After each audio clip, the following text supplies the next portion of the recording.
Hi, so today we're going to use the Quartz Renew product on a live repair. I know the previous repairs we showed have been somewhat in a sterile environment to kind of show you the process of how it works. Today we're going to do it on a live job so you can see it firsthand on a repair. Today we're starting with Quartz Countertop. Is a Samsung product that's been polished, basically trying to remove out a scratch, and we have that shiny glass-like finish, and I've been called in to kind of take it from there. So I'll show you where we're starting and kind of run you through the process. Okay, so as you can see, we have this glass-like finish that I mentioned, and basically how this happens in any common scenario is we start with a scratch, and the scratch is removed through the diamond polishing, and this is basically the end result. This is as far as diamond polishing will take you, which brings us to the reason for the Quartz Renew, to get you back to where you can make this blend with this. Okay, so many of you have seen in the previous videos and heard me talk at the training about assessment.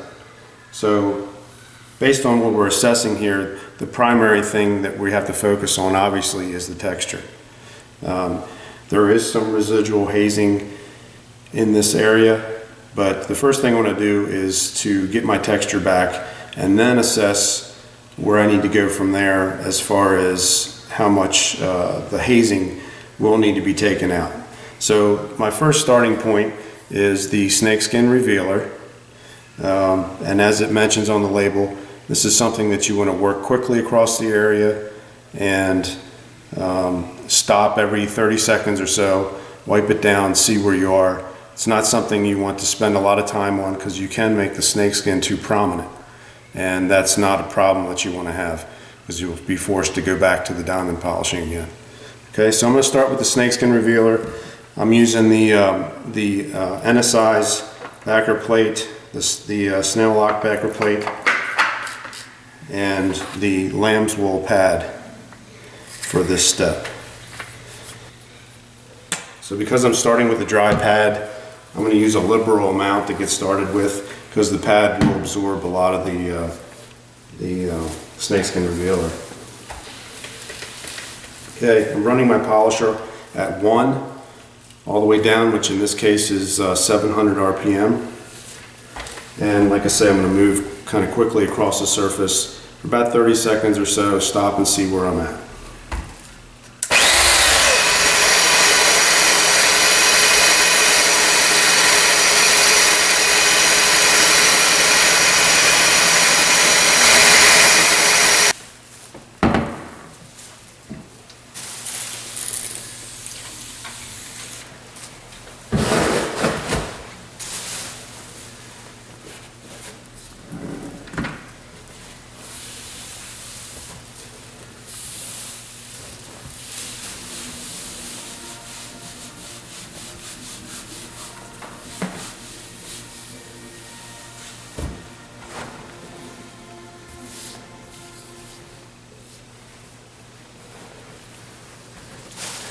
Okay, so as you can see, we have a fairly prominent area of snakeskin. Not worried about that. Just worried right now about getting the texture into this area. It is starting to bring it back, but I do have to spend a little bit more time on it.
Okay, as you can see, right now I'm not necessarily worried about any hazing. I'm worried about the texture being consistent.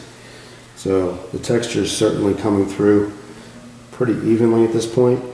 Got a little bit of work to do to totally make it even, and then I'll be ready to go to the next step, which will be focusing on the hazing and the resin polishing.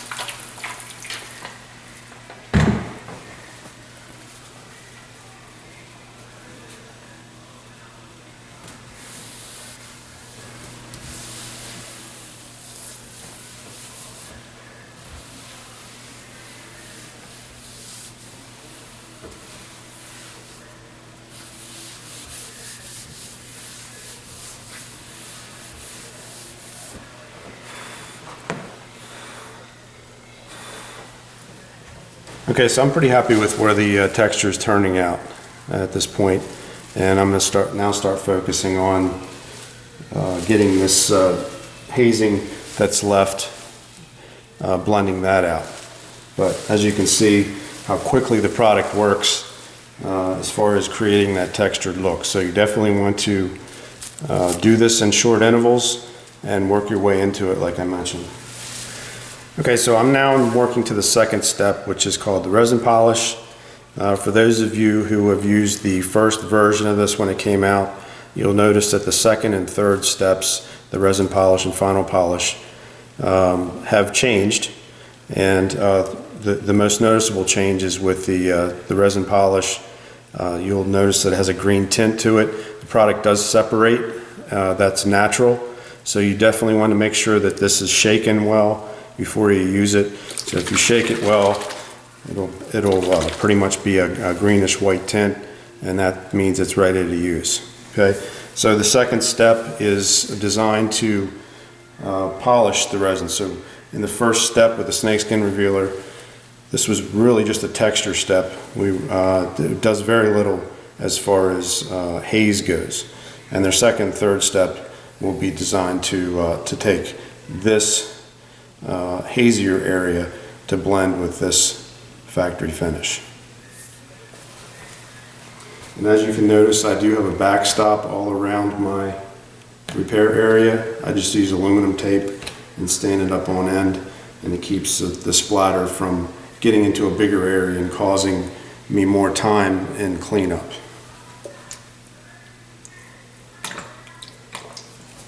So the second step, I'm using the green foam pad, which goes with the green resin polish.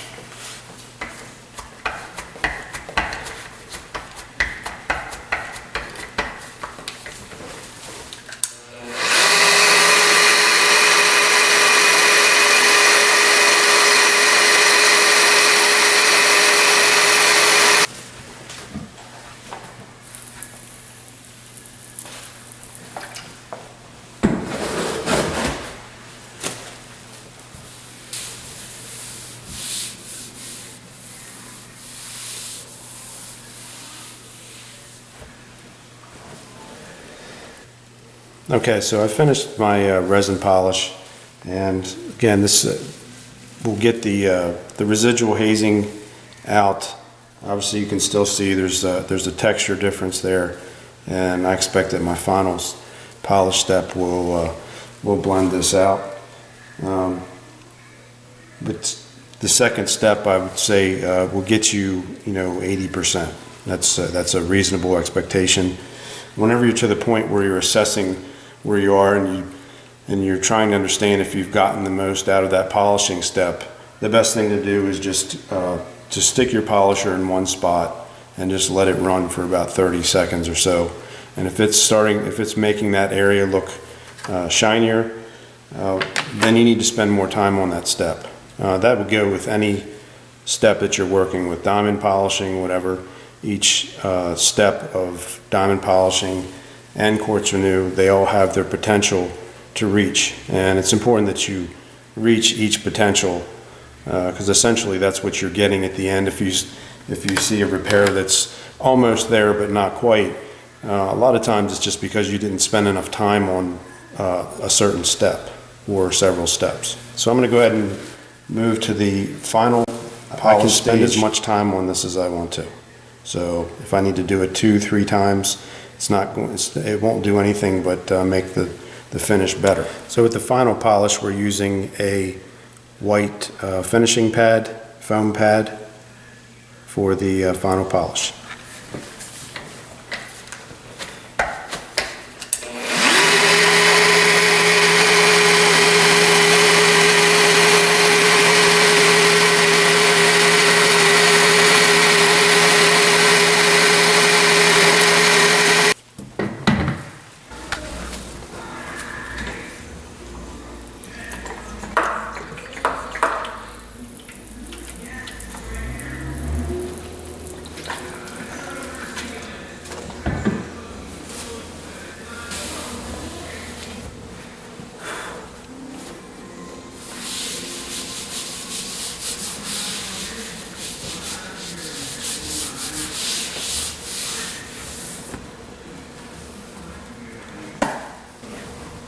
Okay, so as you can see, we've pretty much blended back in with the factory. You know, our initial area was right here, and the final polish stage probably went back over it probably 3 times until I could, you know, blend everything out. And as I got to the final stages, you know, I did blend out my area just a little bit so that you can just slightly feather any subtle differences that are between the you know, the existing finish and what your repair area is. So total time for this repair was about an hour and a half total. Okay, just to give a couple different angles to this repair, that's very important with quartz, because it will reflect differently and show you different things depending on where you look at it. So our original area was right in here. Okay, so you can see it's, you know, the texture is blended in. You don't have this shiny spot anymore, and our sheen, you know, it's pretty consistent. So and blend it out with the surrounding area. Okay, and here's kind of a overhead view of the area.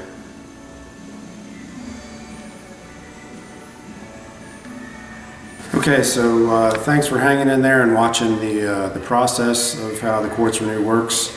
Hope that added some value for you to see a live job being done, as opposed to kind of a laboratory repair.